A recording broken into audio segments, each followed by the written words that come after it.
কাল সন্ধ্যা ৬টায় জাতীয় নির্বাচনের তফসিল ঘোষণা, রাষ্ট্রপতির সঙ্গে সিইসির সাক্ষাৎ, ভোটে সব ধরনের সহায়তার আশ্বাস। সন্ধ্যা ৬টার সময় তফসিল ঘোষণা করা হবে।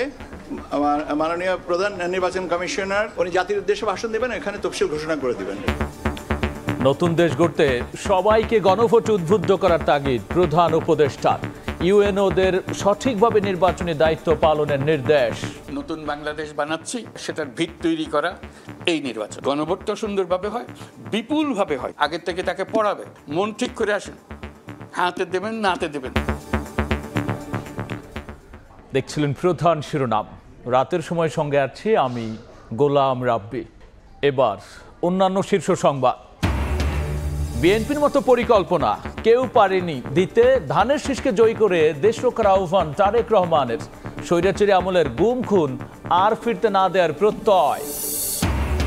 পদত্যাগ করলেন উপদেষ্টা আসিফ ও মাহফুজ। ভোট করলেও চূড়ান্ত হয়নি দল। ১২৫ প্রার্থীর নাম ঘোষণা এনসিপির। অন্য দলের বিদ্রোহীদের স্বাগত জানানোর ঘোষণা। আইসিইউতে বেগম জিয়া চিকিৎসা গ্রহণ করতে পারছেন, ব্রিফিংয়ে ডাক্তার জাহিদ। সর্বোচ্চ সেবা নিশ্চিতে কাজ করছে মেডিকেল বোর্ড, যে কোনো প্রয়োজনে নেওয়া হতে পারে বিদেশে।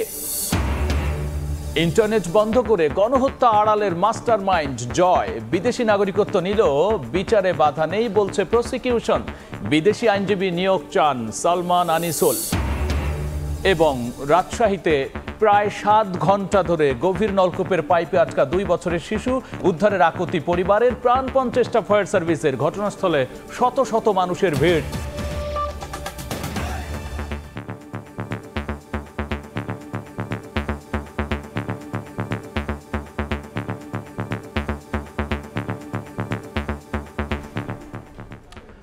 কাল সন্ধ্যা ৬টায় জাতীয় নির্বাচনের তফসিল ঘোষণা করা হবে। এরই মধ্যে প্রধান নির্বাচন কমিশনার জাতির উদ্দেশ্যে ভাষণ রেকর্ড করা হয়েছে।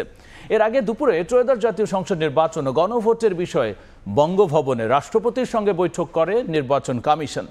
পরে ইসি সচিব জানিয়েছেন, সুষ্ঠু নির্বাচনে সব ধরনের সহায়তার আশ্বাস দিয়েছেন রাষ্ট্রপতি। ত্রয়োদশ জাতীয় সংসদ নির্বাচন ও গণভোটের তারিখ জানা যাবে বৃহস্পতিবার সন্ধ্যা ৬টায়। তফসিল ঘোষণা করবেন সিইসি। এরই অংশ হিসেবে বুধবার বিকেল ৪টায় রেকর্ড করা হয় তফসিল ঘোষণার ভাষণ। পরে গণমাধ্যমকে ইসি সচিব জানান, বৃহস্পতিবার ৩০০ আসনের তফসিল ঘোষণা করবেন সিইসি। ইসির গ্যাজেটেই হবে ভোটের তফসিল। আগামীকাল সন্ধ্যা ৬টার সময় তফসিল ঘোষণা করা হবে। মাননীয় প্রধান নির্বাচন কমিশনার উনি জাতির উদ্দেশ্যে ভাষণ দেবেন, এখানে তফসিল ঘোষণা করে দিবেন। এর আগে বেলা 11:30টার দিকে বঙ্গভবনের উদ্দেশ্যে রওনা দেন এএমএম নাসির উদ্দিন নেতৃত্বাধীন নির্বাচন কমিশন। আধা ঘন্টার মধ্যেই পৌঁছে যান। দেখা করেন রাষ্ট্রপতি মোহাম্মদ শাহাবুদ্দিনের সঙ্গে। প্রধান নির্বাচন কমিশনারের সঙ্গে ছিলেন ৪ নির্বাচন কমিশনার এবং ইসি সচিব। ২ ঘন্টার বৈঠকে আলোচনা হয় ত্রয়োদশ জাতীয় সংসদ নির্বাচন এবং গণভোটের সার্বিক প্রস্তুতি নিয়ে। রাষ্ট্রপতি সুষ্ঠু ভোট আয়োজনে সব ধরনের সহায়তার আশ্বাস দিয়েছেন বলেও জানান তিনি। দুটো ভোট একই দিনে হওয়ার বিষয়ে, জাতীয় সংসদ নির্বাচন এবং গণভোট, এই দুটো বিষয় কিভাবে আমরা করব, ব্যালট পেপারগুলো কিভাবে তৈরি করা হচ্ছে, ব্যালট পেপারগুলোর রং কি হবে, ব্যালট পেপার কিভাবে একজন ভোটারকে দেওয়া হবে, ওনাকে বিস্তারিত জানানো হওয়ার পরে উনি বলেছেন যে হ্যাঁ, সন্তোষ প্রকাশ করেছেন। জাতীয় নির্বাচনে অংশ নিতে যাচ্ছেন প্রায় ১৩ কোটি ভোটার। ৪২,৭৬১টি ভোট কেন্দ্র চূড়ান্ত করেছে ইসি। জাতীয় নির্বাচন এবং গণভোট একই দিনে হওয়ায় ভোটের সময় ১ ঘন্টা বাড়ানো হয়েছে। সময় বাঁচাতে একটি কক্ষে রাখা হয়েছে ২টি গোপন বুথ। কাউসারা চৌধুরী কুমু, সময় সংবাদ, ঢাকা। নতুন বাংলাদেশ গড়তে নির্বাচনে ইউএনওদের সঠিকভাবে দায়িত্ব পালনের নির্দেশ দিয়েছেন প্রধান উপদেষ্টা। গণভোটের মাধ্যমে দেশকে স্থায়ীভাবে পরিবর্তনের সুযোগ এসেছে মন্তব্য করে প্রধান উপদেষ্টা এই গণভোটে সাধারণ মানুষকে উদ্বুদ্ধ করতে ইউএনওদের নির্দেশ দিয়েছেন। সকালে রাষ্ট্রীয় অতিথি ভবন যমুনা থেকে সারা দেশের ইউএনওদের সঙ্গে ভার্চুয়ালি মতবিনিময়কালে এই নির্দেশনা দিয়েছেন তিনি। নির্বাচনের বার্তা মাঠ প্রশাসনে পৌঁছে দিতে বুধবার সকালে সারা দেশের উপজেলা নির্বাহী অফিসারদের সঙ্গে ভার্চুয়ালি মতবিনিময়ে অংশ নেন প্রধান উপদেষ্টা ডক্টর মোহাম্মদ ইউনূস। এ সময় সেখানে উপস্থিত ছিলেন নির্বাচন সংশ্লিষ্ট দফতরের ঊর্ধ্বতন কর্মকর্তারা। এ সময় উপজেলা নির্বাহী অফিসাররা নিজেদের অবস্থান তুলে ধরেন। সেটা মস্ত বড় কথা, তার জন্য প্রস্তুত। প্রধান উপদেষ্টা বলেন, এবারের নির্বাচন সাধারণ নয়, শহীদদের আকাঙ্ক্ষা পূরণের নির্বাচন, যার মধ্য দিয়ে নতুন বাংলাদেশের জন্ম হবে। নতুন বাংলাদেশের ভিত রচনায় মাঠ প্রশাসনের কর্তা হিসেবে ইউএনওদের সঠিক ভূমিকা পালনের নির্দেশ দেন তিনি। আমরা নতুন বাংলাদেশ বানাচ্ছি, সেটার পিলার তৈরি করা, সেটার দেয়াল তৈরি করা, সেটার ভিত তৈরি করা এই নির্বাচন। যে শিশু জন্ম লাভ করবে নতুন বাংলাদেশ, তাদেরকে সঠিক পথে দেশ চালিয়ে নেওয়ার জন্য একটা সুযোগের সৃষ্টি করে দেবে। এ সময় প্রধান উপদেষ্টা গণভোটের উপর বিশেষ গুরুত্ব দিয়ে বলেন, এর মাধ্যমে দেশকে স্থায়ীভাবে বদলে দেওয়ার সুযোগ এসেছে। সাধারণ মানুষকে গণভোটের ব্যাপারে উদ্বুদ্ধ করতে ব্যাপক প্রচারণা চালানোর পাশাপাশি এর গুরুত্ব বুঝে ভোট দিতে বিশেষ কর্মসূচি হাতে নেওয়ার নির্দেশনা দেন তিনি।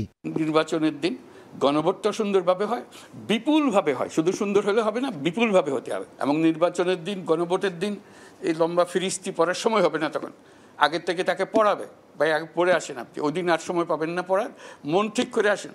ভোট কেন্দ্রে নারী ও বয়স্ক নাগরিকদের উপস্থিতি নিশ্চিত করতে প্রয়োজনীয় সব প্রস্তুতি সম্পন্ন করতে উপজেলা নির্বাহী কর্মকর্তাদের বিশেষভাবে জোর দেওয়ার নির্দেশ দেন ডক্টর মোহাম্মদ ইউনূস। ট্যাকেল করার চেষ্টা করেছে, একটা ঘটনা ঘটে যাচ্ছে। নাজমুস সালেহী, সময় সংবাদ, ঢাকা। এসব বিষয় নিয়ে আলোচনার জন্য স্টুডিওতে যুক্ত হয়েছেন সহকর্মী কাউসারা চৌধুরী কুমু। যাচ্ছি তার কাছে। কুমু, আমরা দেখলাম যে তফসিল ঘোষণার জন্য রেকর্ড করা হয়েছে নির্বাচন কমিশনার, প্রধান নির্বাচন কমিশনারের ভাষণ, এবং একই সাথে প্রধান উপদেষ্টাও আজকে কিন্তু ইউএনওদের সঙ্গে নির্বাচনের প্রস্তুতি নিতে বা গণভোট নিয়ে তিনি নির্দেশনাও দিয়েছেন। সেক্ষেত্রে আমরা যদি তফসিলের আলোচনায় শুরুতে আসি, কালকে যে ভাষণ রেকর্ড করা হয়েছে, কোনো আভাস কি পাওয়া গেছে কি কি থাকতে পারে বা নির্দিষ্ট দিন তারিখ? আসলে ধন্যবাদ আপনাকে। যেহেতু তফসিলের প্রথমেই থাকে যে ভোটের তারিখ, এবং একই সাথে তারপরে যে বিষয়টি আসে সেটি তফসিলের মধ্যে যে প্রার্থীদের মনোনয়নপত্র সংগ্রহের বিষয় থাকে, জমা দেওয়ার বিষয় থাকে, প্রার্থী প্রত্যাহার করতে পারেন, কেউ তুলেও নিতে পারেন চাইলে, সেক্ষেত্রে যাচাই বাছাইয়ের তারিখ থাকে এবং প্রতীক বরাদ্দ বিষয়টি থাকে। এটাই মূলত এই বিষয় থাকে। এবং এবার যেহেতু জাতীয় নির্বাচনের সাথে একই দিনে গণভোটের আয়োজন, সেক্ষেত্রে কিন্তু সাথে গণভোটেরও সংযুক্ত হয়েছে। অর্থাৎ দুই ভোটের মিলে গণভোটের অন্যান্য কিছু না থাকলেও গণভোটের দিনটুকু শুধু উল্লেখ করা হবে যে সেই একই দিনে গণভোট করা হবে। তো সেক্ষেত্রে এখানে সারা দেশবাসীর কাছে একটা আহ্বান থাকতে পারে, যেহেতু গণভোট বারবার সরকারের পক্ষ থেকে বলা হচ্ছে সারা দেশের মানুষ যাতে গণভোট নিয়ে কথা বলে। আমরা একটু দেখে আসি যে নির্বাচনের তফসিল কাল সন্ধ্যা 6টায় নির্বাচনের তফসিল ঘোষণা নিয়ে সিইসির ভাষণ রেকর্ড, ভোটের প্রস্তুতি জানাতে রাষ্ট্রপতির সঙ্গে সাক্ষাৎ, সুষ্ঠু নির্বাচনে সহায়তার আশ্বাস রাষ্ট্রপতির। অর্থাৎ রাষ্ট্রপতির সাথে দেখাটাই ছিল শেষ প্রস্তুতিরও একটা অংশ। যে এর আগে প্রধান উপদেষ্টা, রাষ্ট্রপতি, প্রধান বিচারপতি থেকে শুরু করে সকলের সাথে কিন্তু কমিশন দেখা করেছে, এবং সবশেষ যে তফসিলের যে প্রস্তুতি বা ভোটের যে প্রস্তুতি, সেটি প্রস্তুতির অংশই ছিল রেকর্ড করা। অর্থাৎ জাতির উদ্দেশ্যে ভাষণ দিবেন প্রধান নির্বাচন কমিশনার, এবং এই ভাষণের জন্যই রেকর্ড করা হয়েছে, এবং সেটি বাংলাদেশ টেলিভিশন এবং বাংলাদেশ বেতার সেটি রেকর্ড করেছে। এবং সারা দেশেই কালকে সন্ধ্যায় 6টায় সারা দেশে একযোগে প্রচারিত হবে, এবং সারা দেশের মানুষ আসলে সিএসির এই ভাষণ শুনবেন, এবং ওনার নিশ্চয়ই কোনো আহ্বান থাকবে ভোটারদের প্রতিও, এবং তারা নিশ্চয়ই আশ্বস্তও করবেন একই সাথে ভোটারদেরকে, যাতে করে ভোট কেন্দ্রে আসার জন্য, কারণ ভোটাররা ভোট বিমুখ হয়েছিল, এক্ষেত্রে নিশ্চয়ই একটা করা বার্তা থাকবে কমিশনের পক্ষ থেকেও। আমরা যদি একটু প্রধান উপদেষ্টার নির্দেশনা নিয়ে কথা বলছিলাম, প্রধান উপদেষ্টা আজকে ইউএনওদের সঙ্গে যুক্ত হয়েছিলেন, সেক্ষেত্রে সেখান থেকে কি নির্দেশনা আসে? বিষয়টি আসলে ভোট হচ্ছে, আর মাঠ প্রশাসনের সবচেয়ে বড় বিষয় থাকে ইউএনওরা। মাঠ প্রশাসনের সবচেয়ে বড় পর্যায়ে, অর্থাৎ ইউএনওরা কিন্তু সহকারী রিটার্নিং অফিসার হিসেবে থাকেন। তার মানে রিটার্নিং অফিসার একটি আসনের ভোটের সবচেয়ে মূল গুরু দায়িত্ব যিনি পালন করেন রিটার্নিং অফিসার, তারপরেই থাকে সহকারী রিটার্নিং অফিসার। অর্থাৎ এই সহকারী রিটার্নিং অফিসারের ভূমিকায় থাকেন ইউএনওরা, প্রতিটা উপজেলার বা থানার যে ইউএনওরা থাকে।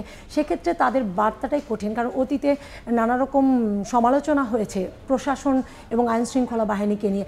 সেক্ষেত্রে করা বার্তাটা মূলত উপদেষ্টার। আমরা একটু দেখে আসি যে কি বলেছে প্রধান উপদেষ্টা। আসলে নির্দেশনা দিয়েছেন মূলত ভোটে ইউএনওদের যথাযথ দায়িত্ব পালনের নির্দেশ, মানে ওই যেটি বলছিলাম যে নির্দেশনা, তাদের দায়িত্বে যাতে অবহেলা না থাকে। কারণ এবার কিন্তু নিরপেক্ষ একটি সরকারের অধীনে ভোট হচ্ছে, সেই ক্ষেত্রে সরকারের পক্ষ থেকে কোনো চাপ থাকার সুযোগ নেই, যার কারণে যার যার দায়িত্ব যেন পালন করে প্রধান উপদেষ্টা একটি স্পষ্ট বার্তা দিয়েছেন মাঠ প্রশাসনকে। একই সাথে বলেছে যে গণভোট নিয়ে মানুষকে জানাতেই ইউএনওদের নির্দেশ। অর্থাৎ গণভোট যেহেতু সারা দেশের মানুষ অবগত না গণভোটের বিষয়টি সম্পর্কে, কারণ সেখানে 4টি অপশন দেয়া থাকবে এবং এই অপশনের বিপরীতে হচ্ছে হানা ভোটের বিধান থাকবে। সেক্ষেত্রে মানুষ যেন জানতে পারে আসলে গণভোটের যে ব্যালটে কী কী থাকবে সেটা মানুষ আগেই যেন জানতে পারে এবং ভোট কেন্দ্রে গিয়ে যেন পড়তে না হয়, সেই বিষয়টি নিয়ে মূলত বলেছে যে সারা দেশবাসী যেন এই বিষয়টি সম্পর্কে জানে এবং গণভোটে যেন উদ্বুদ্ধ হয়, মানুষ যেন এই ভোটটি দিতে আসে। কারণ সরকার বলেছে, প্রধান উপদেষ্টা বলেছে এটি বাংলাদেশের জন্য স্থায়ী পরিবর্তনের একটি কর্মসূচি। অর্থাৎ গণভোটটিকে অনেক বড় করে দেখেছেন যে জাতীয় নির্বাচন তো 5 বছর পর পর হয়, কিন্তু গণভোটটি এবারই হবে এবং একবারই। অর্থাৎ এখানে যেহেতু সংবিধানের বিষয় আছে, রাষ্ট্র পরিবর্তনের একটি স্থায়ীভাবে যে পরিবর্তনের বিষয়, সে বিষয়টি আছে। সেক্ষেত্রে কুমো আজকে তো আবার 2 উপদেষ্টা যারা অনেকদিন ধরে গুঞ্জন ছিল পদত্যাগ করবেন, সেই বিষয়টি নিয়ে এ বিষয়ে আসলে একটি প্রতিবেদন আছে, কারণ সরকারের 2 উপদেষ্টা ইতিমধ্যে পদত্যাগ করেছেন এবং এই পদত্যাগপত্র তারা প্রধান উপদেষ্টার কাছে হস্তান্তর করেছেন, সেখানে প্রেস সেক্রেটারি জানিয়েছেন। আমরা এটি নিয়ে একটি প্রতিবেদন আছে, আমরা একটু দেখে আসি। জুলাই গণঅভ্যুত্থানে নেতৃত্ব দেয়া শিক্ষার্থী প্রতিনিধি হিসেবে অন্তর্বর্তী সরকারের উপদেষ্টা ছিলেন মাহফুজ আলম ও আসিফ মাহমুদ সজীব ভুঁইয়া। মাহফুজ আলম তথ্য ও সম্প্রচার এবং আসিফ মাহমুদ স্থানীয় সরকার মন্ত্রণালয়ের পাশাপাশি যুব ও ক্রীড়া মন্ত্রণালয়ের উপদেষ্টার দায়িত্বে ছিলেন। নির্বাচনে অংশ নিতে তফসিল ঘোষণার আগের দিন পদত্যাগ করলেন এই 2 উপদেষ্টা। বুধবার সন্ধ্যায় প্রধান উপদেষ্টার প্রেস সচিব ব্রিফিংয়ে জানান, তফসিল ঘোষণার সঙ্গে সঙ্গে তাদের পদত্যাগ কার্যকর হবে। তাদের দপ্তরের দায়িত্ব কারা পাবেন তা ঠিক করবেন প্রধান উপদেষ্টা।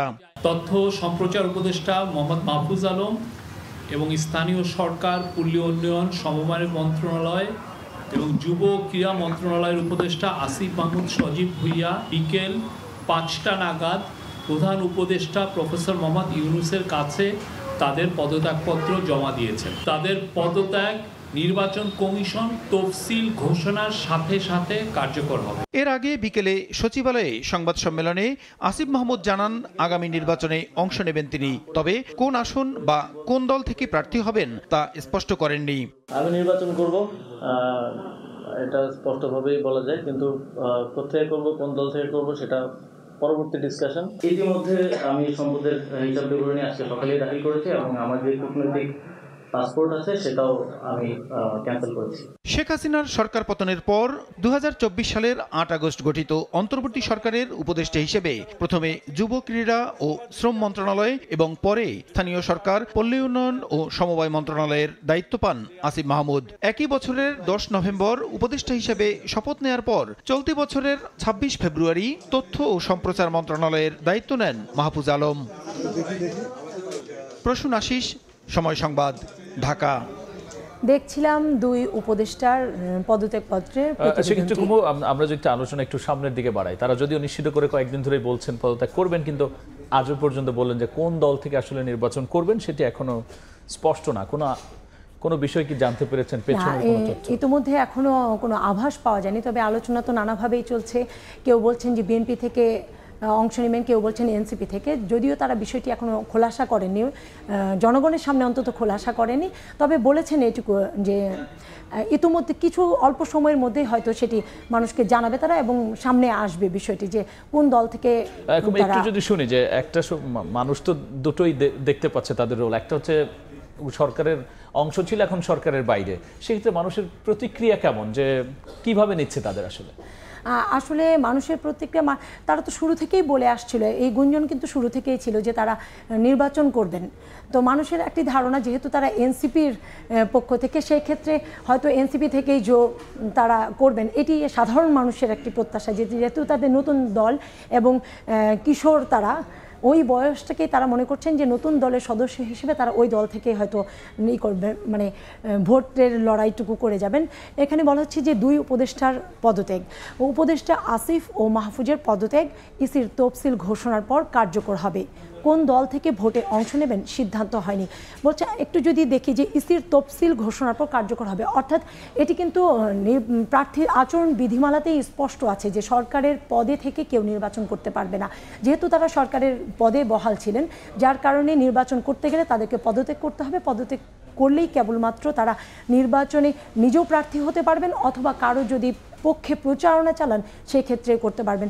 কিন্তু যদি একটি পদে থাকেন, সরকারের পদে থাকেন, সেক্ষেত্রে অন্যের প্রচারণাটুকুও করতে পারবেন না, এইরকম কিন্তু বিধান আছে। যেহেতু বিধান আছে তারা পদত্যাগ করেছেন এবং আগামীকাল তফসিলের মধ্য দিয়ে হয়তো তাদের আরও বিষয়টি কার্যকর হয়ে যাবে বলে আমরা যতটুকু জানতে পেরেছি, এবং পরবর্তীতে হয়তো জানা যাবে যে তারা আসলে কোন দল থেকে ভোটে অংশ নিচ্ছেন। খুব অসংখ্য ধন্যবাদ আলোচনায় যুক্ত হওয়ার জন্য। ধন্যবাদ। তফসিল, গণভোট এবং নির্বাচন সংশ্লিষ্ট সরকারের নানা নির্দেশনা, উপদেষ্টাদের পদত্যাগ, এসব বিষয় নিয়ে আলোচনার জন্য স্টুডিওতে যুক্ত হয়েছিলেন সহকর্মী কাউসারা চৌধুরী কুমু। এদিকে নির্বাচন সামনে রেখে প্রথম ধাপে 125 আসনে প্রার্থী তালিকা ঘোষণা করেছে এনসিপি। ঢাকা 11 আসন থেকে নির্বাচন করবেন দলটির আহ্বায়ক নাহিদ ইসলাম। আক্তার হোসেন রংপুর 4, সার্জিস আলম পঞ্চগড় 1, হাসনাত আবদুল্লাহ কুমিল্লা 4 আসন থেকে লড়বেন। দলটির নেতারা জানিয়েছেন জুলাই চেতনা ধারণ করে এবং সংস্কারের পক্ষে অন্য দলের বিদ্রোহী প্রার্থীদেরও স্বাগত জানাবে এনসিপি। তবে এখনও নির্বাচনের পরিবেশে সন্তোষজনক নয় দলটি, এমনও মন্তব্য করেছেন তারা। দেশে বইছে নির্বাচনী হাওয়া, আসনগুলোতে নিজ নিজ প্রার্থীর নাম ঘোষণা করছে রাজনৈতিক দলগুলো। বুধবার সকালে রাজধানীর বাংলা মোটরে অস্থায়ী কার্যালয়ে ত্রয়োদশ জাতীয় সংসদ নির্বাচনে 125 প্রার্থীর নাম ঘোষণা করে জাতীয় নাগরিক পার্টি এনসিপি।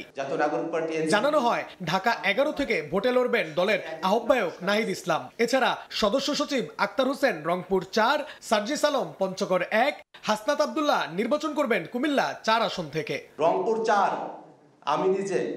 অন্যদের মধ্যে ঢাকা 18-তে নাসির উদ্দিন পাটোয়ারি, নরসিংদী 2 সারোয়ার তুষার, নোয়াখালী 6 আব্দুল হান্নান মাসুদ ও ঢাকা 9 আসন থেকে ভোটের লড়াই করবেন তাসনিম জারা। তালিকায় চমক হিসেবে নাম আছে জুলাই অভ্যুত্থানে আহত যোদ্ধা খোকন চন্দ্র বর্মনের।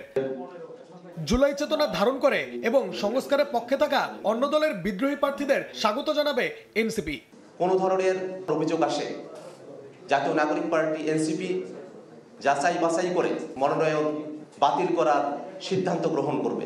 ধাপে ধাপে 300 আসনেই প্রার্থী ঘোষণা করা হবে জানিয়ে এনসিপির আহ্বায়ক বলেন এখনো সন্তোষজনক নয় নির্বাচনী পরিবেশ। বিভিন্ন শ্রেণী পেশার সবকিছু সমন্বয় আমরা করব। আমরা প্রাথমিক এই 125 তালিকায় সেই রেশিওটা মেনটেন করার চেষ্টা করেছি। প্রার্থী তালিকায় কৃষক, শিক্ষাবিদ, পেশাজীবী, জুলাই যোদ্ধা থেকে শুরু করে সব শ্রেণী পেশার মানুষদের প্রাধান্য দেওয়া হয়েছে বলে জানান এনসিপি নেতারা। নাইম হাসান, সময় সংবাদ, ঢাকা। বিএনপির মতো কোনো দল দেশ গড়ার পরিকল্পনা দিতে পারেনি উল্লেখ করে তারেক রহমান বলেছেন, আগামী ভোট যুদ্ধে ধানের শীষকে জয়ী করে দেশ রক্ষা করতে হবে। স্বৈরাচারী আমলের গুম, খুন আর ফিরতে না দেওয়ার প্রত্যয় জানিয়েছেন তিনি। জাতীয় নির্বাচন সামনে রেখে দেশ গড়ার পরিকল্পনা নিয়ে সপ্তাহব্যাপী কর্মসূচি বিএনপির। রাজধানীর কৃষিবিদ ইনস্টিটিউশনে 4র্থ দিনের আয়োজনে যুক্তরাজ্য থেকে ভার্চুয়ালি যুক্ত হয়ে নেতাকর্মীদের দিক নির্দেশনা দেন দলটির ভারপ্রাপ্ত চেয়ারম্যান তারেক রহমান। আমাদের অন্যতম প্রায়োরিটি স্বৈরাচারী আমলের গুম, খুন আর ফিরতে না দেওয়ার প্রত্যয় জানিয়ে তারেক রহমান বলেন, ভিন্ন আদর্শ থাকলেও সব রাজনৈতিক দলের অধিকার রক্ষার দায়িত্ব বিএনপির। বাংলাদেশের সব মানুষ যে আমাদের আদর্শে বিশ্বাসী হবেন তা না, অন্য আদর্শেও থাকতে পারে। বিনা বাক্য ব্যয়ে আমরা বলতে পারি, ইয়েস, আমার যেমন অধিকার আছে আমার রাজনৈতিক আদর্শ জনগণের সামনে তুলে ধরার, একইভাবে আমার কর্তব্য, আমার দায়িত্ব হচ্ছে আরেকজন যখন, আরেকটি দল, আরেকটি ব্যক্তি যখন তার রাজনৈতিক আদর্শ বিশ্বাস উপস্থাপন করবে, সেটি যাতে সে করতে পারে, নিরাপদে করতে পারে, নিরাপত্তার সাথে করতে পারে, একজন নাগরিক হিসাবে, একজন রাজনৈতিক কর্মী হিসাবে আমার দায়িত্ব হচ্ছে সেটি নিশ্চিত করা। দেশ গড়ার ভাবনা তুলে ধরে তারেক রহমান বলেন, রাজনৈতিক দলের তর্ক বিতর্কে শুধু জনগণই নয়, তিনি নিজেও বিরক্ত। দেশ রক্ষায় ধানের শীষকে জয়ী করার আহ্বান জানান বিএনপির ভারপ্রাপ্ত চেয়ারম্যান। মানুষ যে তর্ক বিতর্ক, কথা, ঝগড়াঝাঁটি শুনতে শুনতে বিরক্ত, আমার নিজেরই বিরক্ত লাগে মাঝে মাঝে।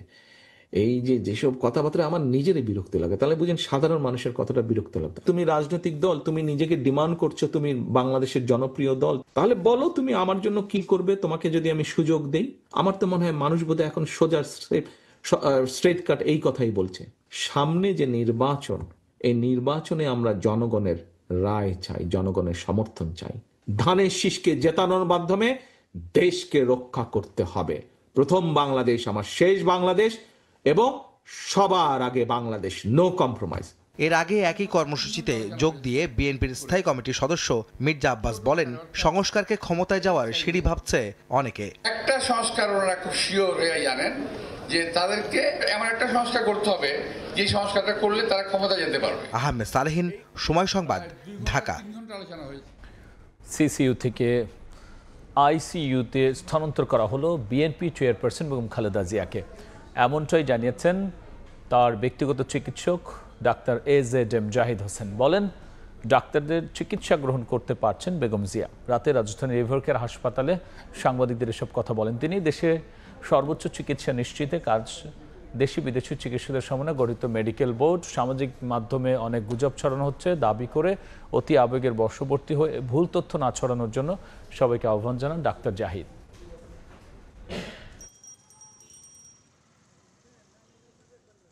এখানে রেখেও সকল পর্যায়ের চিকিৎসকদের দেশে বিদেশের তাদের পরামর্শক্রমে ওনার চিকিৎসা অব্যাহত রয়েছে এবং আমরা খুবই আশাবাদী, মেডিকেল বোর্ডের সম্মানিত সকল সদস্যরাও আশাবাদী যে ওনার সুচিকিৎসা নিশ্চিত করা যাবে এবং পরবর্তীতে হয়তো ওনাকে যে কোনো সময়ে প্রয়োজনে দেশের বাইরেও নিয়ে যাওয়া হতে পারে। উনি আইসিইউতে উনি চিকিৎসাধীন আছেন এবং উনি সর্বোচ্চ চিকিৎসা ব্যবস্থার সর্বোচ্চ পর্যায়ে একটি সংকটাপন্ন মানুষের জন্য যেটি প্রয়োজন সেই চিকিৎসার মধ্যেই উনি আছেন এবং উনি চিকিৎসাধীন আছেন। এটি নিয়ে কোনো অবস্থাতেই কোনো গুজবে কান না দেওয়ার জন্য আমি আপনাদের মাধ্যমে সকলের প্রতি বিনীত অনুরোধ জানাচ্ছি। এই মুহূর্তে এভারকেয়ার হাসপাতালে আছেন সহকর্মী মুরসালিন হক জুনায়েদ। সরাসরি যাচ্ছে তার কাছে। গেল 18 দিন যাবৎ এভারকেয়ার হাসপাতালে চিকিৎসাধীন বিএনপি চেয়ারপারসন সাবেক প্রধানমন্ত্রী বেগম খালেদা জিয়ার তার চিকিৎসা সংক্রান্ত সবশেষ আপডেটটি গেল শনিবারের পর 4 দিন বিরতিতে আজ রাত 8:30টায় তার ব্যক্তিগত চিকিৎসক এবং বিএনপি স্থায়ী কমিটির সদস্য ডাক্তার AZM জাহিদ হোসেন তিনি ব্রিফিং করেছেন গণমাধ্যম কর্মীদের এবং এই ব্রিফিং এর মূলত দুটি অংশ ছিল। একটি তার আনুষ্ঠানিক বক্তব্য ডাক্তার জাহিদ হোসেনের এবং পরবর্তীটি ছিল প্রশ্নোত্তর পর্ব। মূলত প্রশ্নোত্তর পর্বে খুব সুনির্দিষ্টভাবে বেগম খালেদা জিয়া এই মুহূর্তে কোথায় অবস্থান করছেন, কোন বিভাগে তার চিকিৎসা হচ্ছে সেই বিষয়টি জানতে চাওয়া হয়েছিল এবং খুব সুনির্দিষ্টভাবে সিসিইউ প্রসঙ্গে জানতে চাওয়া হয় এবং সেখানে ডাক্তার জাহিদ হোসেন যেটি বলেছেন যে সংকটাপন্ন মানুষের জন্য যে ধরনের চিকিৎসা প্রয়োজন সেই চিকিৎসার মধ্যেই রয়েছেন বেগম খালেদা জিয়া এবং তিনি আইসিইউতে রয়েছেন।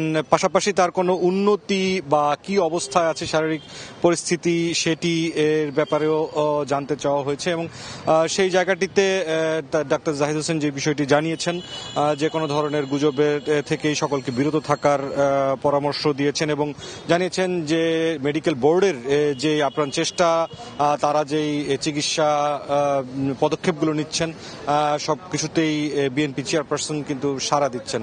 আনুষ্ঠানিক যে বক্তব্যটি ছিল ডাক্তার AZM জাহিদ হোসেনের, তিনি মূলত মেডিকেল বোর্ডের যে বৈঠকের সূচি সেটির একটি ব্যাখ্যা দিয়েছেন, কেননা বিএনপি চেয়ারপারসনের যে মেডিকেল বোর্ড এখানে দেশি বিদেশি চিকিৎসকরা রয়েছেন, আন্তর্জাতিকভাবে যে টাইম জোনের একটি ব্যাপার রয়েছে সেই বিষয়টি যেন বিদেশ অবস্থানরত যে চিকিৎসকরা রয়েছেন তাদের চিকিৎসা কাজে, তাদের পেশাগত কাজে কোনো বিঘ্ন না ঘটে, সে কারণে আসলে রাত 10টার দিকে মেডিকেল বোর্ডের যেই বৈঠকটি হয় সেটির একটি ব্যাখ্যা তিনি দিয়েছেন। পাশাপাশি বিদেশে নেয়ার জন্য যেই প্রক্রিয়াটি এখন পর্যন্ত আলোচনা হয়েছিল সেই আলোচনার প্রেক্ষিতে তিনি বলেছেন যে সবশেষ চূড়ান্ত সিদ্ধান্তটি আসলে এই দেশি বিদেশি চিকিৎসকদের সমন্বয় যে মেডিকেল বোর্ড তাদের যে সিদ্ধান্ত তার উপরেই আসলে মূলত নির্ভর করছে। তবে এখন পর্যন্ত ডাক্তার এজএনএম জাহিদ হোসেন জানিয়েছেন যে এই মেডিকেল বোর্ডের যেই সর্বোচ্চ চেষ্টা আন্তরিকতা রয়েছে সেই জায়গাটিতে কিন্তু কোনো ধরনের ঘাটতি নেই এবং সেই চিকিৎসা সেবার দিকে কিন্তু বিএনপি চেয়ারপারসনের সাড়া রয়েছে। পাশাপাশি পরিবারের অংশ হিসেবেও এবং মেডিকেল বোর্ডের সদস্য হিসেবেও কিন্তু পুত্রবধূ ডাক্তার জুবাইদা রহমান তিনিও গত শুক্রবারের পর থেকে নিয়মিতভাবেই এভারকেয়ার হাসপাতালে আসছেন এবং চিকিৎসার যে দেখভাল কার্যক্রম সেটিও তিনি যুক্ত আছেন। পাশাপাশি মেডিকেল বোর্ডের বৈঠকগুলোতেও তিনি অংশ নিচ্ছেন। আজ বিকেল 5টা নাগাদ তিনি এই এভারকেয়ার হাসপাতালে এসেছিলেন। পাশাপাশি আজ বিএনপি চেয়ারপারসন বেগম খালেদা জিয়ার স্বাস্থ্যের খোঁজ খবর নিতে স্বরাষ্ট্র উপদেষ্টাও কিন্তু এভারকেয়ার হাসপাতালে এসেছিলেন। সবশেষ এই ছিল এভারকেয়ার হাসপাতাল থেকে সবশেষ খবর। বেগম জিয়ার চিকিৎসার সবশেষ নিয়ে আমরা সরাসরি ছিলাম রাজধানীর এভারকেয়ার হাসপাতালের সামনে। রাজশাহীতে গভীর নলকূপের পাইপে প্রায় 7 ঘন্টা ধরে আটকা 2 বছরের শিশু সাজ্জাদ, তাকে উদ্ধারের চেষ্টা করছে ফায়ার সার্ভিস। আর এই মুহূর্তে তানুরে আছেন সহকর্মী আলতাফ হোসাইন, সরাসরি যাচ্ছি তার কাছে। দীর্ঘ 9 ঘন্টা পেরিয়ে গেছে, এখন পর্যন্ত কিন্তু শিশু সাজ্জাদকে গভীর নলকূপ থেকে ওঠানো সম্ভব হয়নি এবং এখন পর্যন্ত ফায়ার সার্ভিসের পক্ষ থেকে চেষ্টা চালিয়ে যাওয়া হচ্ছে। বলা যায় আসলে প্রাণপণ চেষ্টা চলছে শিশু সাজ্জাদকে জীবিত উদ্ধারের জন্য, কিন্তু আসলে এখন পর্যন্ত দীর্ঘ 9 ঘন্টা পর আসলে শিশুটি বেঁচে আছে কিনা সেটা নিয়ে কিন্তু আসলে শঙ্কা রয়েছে। যদিও এখন পর্যন্ত সবাই প্রার্থনা করছে শিশুটিকে যেন জীবিত উদ্ধার করা যায়। জানিয়ে রাখি যে মূলত আজ দুপুর 1টার পর নাগাদ শিশু সাজ্জাদ মূলত স্থানীয় বাসিন্দার রাজশাহীর তানোর উপজেলার পাজন্দর যেটি হচ্ছে এলাকার নামটি হচ্ছে কোয়েল ঘাট, এই এলাকার প্রত্যন্ত অঞ্চলে মূলত স্থানীয় বাসিন্দা রাকিব হাসানের যে শিশু সন্তান সাজ্জাদ 2 বছরের শিশু সন্তান, সে কিন্তু গভীর নলকূপে পড়ে যায় এবং মূলত যখন পড়ে যায় 1টার পর থেকে কিন্তু আসলে উদ্ধার অভিযান শুরু হয়। স্থানীয়রা এবং পরিবারের সদস্যরা শিশুটিকে উদ্ধারের চেষ্টা চালায়, ব্যর্থ হয়ে পরবর্তীতে ফায়ার সার্ভিসকে খবর দিলে এখন পর্যন্ত 3টি ইউনিট ফায়ার সার্ভিসে তারা কিন্তু চেষ্টা চালিয়ে যাচ্ছে নানাভাবে। বিশেষ করে গভীর নলকূপ হওয়ায় আসলে বলা হচ্ছে 30 ফুটের অধিক যে গভীরতা সেটিকে আসলে ভেদ করে শিশুটিকে উদ্ধার করাটা খুবই কঠিন এবং জটিল হয়ে পড়েছে। তো সেই জন্য আসলে যেটি বিকল্প যে পদ্ধতি কৌশল সেটি হচ্ছে একমাত্র মাটি খনন করে ভেকুর মেশিনের মাধ্যমে কিন্তু চেষ্টা চালিয়ে যাওয়া হচ্ছে। এখন পর্যন্ত আমরা জানি যে 20 থেকে 25 ফুট পর্যন্ত খোঁড়া হয়েছে, মাটি খুঁড়ে ঠিক যে জায়গাটিতে আসলে শেষ হয়েছে গভীরতা সেখানে আসলে দেখা হবে যে শিশুটি কি অবস্থা। তবে এখন পর্যন্ত কিন্তু ধারণা করা হচ্ছে হয়তো সে আর বেঁচে নেই।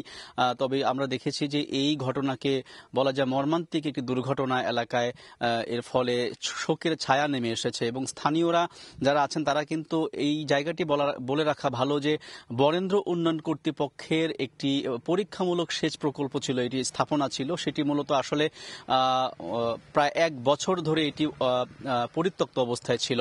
অর্থাৎ সেখানে পরিত্যক্ত অবস্থা থাকার ফলে উপরে ময়লা আবর্জনা এবং এটা আসলে অরক্ষিত ছিল বলেই এটি বলা যায় যে একটা মরণ ফাঁদ হিসেবে এটি রয়ে গিয়েছিল, বিধায় কিন্তু এমন একটি দুর্ঘটনা ঘটেছে। এবং যেটি হচ্ছে যে এখন পর্যন্ত আমরা যেটি আপডেট জানাতে পারি, উদ্ধার অভিযান চলছে, আরও প্রায় যে খননের কাজ চলছে মাটি খনন সেটি আরও 1 ঘন্টা 1.5 ঘন্টা নাগাদ চলবে এবং পরবর্তীতে আসলে জানা যাবে যে আসলে তাকে শেষ পর্যন্ত জীবিত উদ্ধার করা যায় কিনা, সেটি আসলে সবাই চেষ্টা চালিয়ে যাচ্ছেন ফায়ার সার্ভিসের পক্ষ থেকে। তো এই ছিল রাজশাহীর তানোর উপজেলার যে গভীর নলকূপে শিশু সাজ্জাদের যে পড়ে যাওয়া সেটির সর্বশেষ খবর। পাইপে আটকে যাওয়া শিশু উদ্ধারের সবশেষ নিয়ে আমরা সরাসরি ছিলাম ঘটনাস্থলে। 16 ডিসেম্বর NEIR চালু হলেও অবৈধ মোবাইল ফোন বিক্রির জন্য 3 মাস অতিরিক্ত সময় পাচ্ছেন মোবাইল ব্যবসায়ীরা। আগামী মার্চ পর্যন্ত আনঅফিসিয়াল ফোন কিনলে তা নেটওয়ার্কে স্বয়ংক্রিয়ভাবে নিবন্ধিত হবে। সচিবালয়, দেশীয় উৎপাদক, BTRC এবং মোবাইল ব্যবসায়ীদের বৈঠকে এই সিদ্ধান্ত নিয়েছে সরকার। বৈঠক শেষে মোবাইল বিজনেস কমিউনিটি বাংলাদেশের সভাপতি মোহাম্মদ আসলাম জানান, মার্চ পর্যন্ত আনঅফিসিয়াল ফোন বেচাকেনা ও আমদানি অব্যাহত থাকবে। কোনো ফোনই বন্ধ হবে না। তবে মার্চের মধ্যে লাইসেন্স নেওয়া সহ বৈধভাবে আমদানির যাবতীয় প্রক্রিয়া সম্পন্ন করতে শর্ত দিয়েছে সরকার। এদিকে রাজধানীর কারওয়ান বাজার মোড় অবরোধ করে বিক্ষোভ করেন মোবাইল ফোন ব্যবসায়ীরা। সব পক্ষ মিলেই আমরা একটা সিদ্ধান্তে আসলে আসতে পারছি, যেটা হলো 16 ডিসেম্বর এনইআর চালু হচ্ছে, আমরা সবাই মিলে একত্রে চালু করব। অ্যান্ড 16 ডিসেম্বর পরে আমরা অতিরিক্ত আরও 3 মাস সময় পাচ্ছি। এই 3 মাসের যে আমাদের আমদানি, আমাদের পোর্টাল বা আমাদের প্রসেসে যে আমদানি করা প্রোডাক্টগুলো এই 3 মাসেও সচল থাকবে, এগুলো কখনো বন্ধ হবে না। আমরা যেহেতু 3 মাসের একটা সময় পেয়ে গেছি, এই জায়গা থেকে সচিবালয় থেকে আমরা সবাই একসাথে হয়ে ইনশাল্লাহ কালকে একটা চূড়ান্ত ঘোষণা দিব।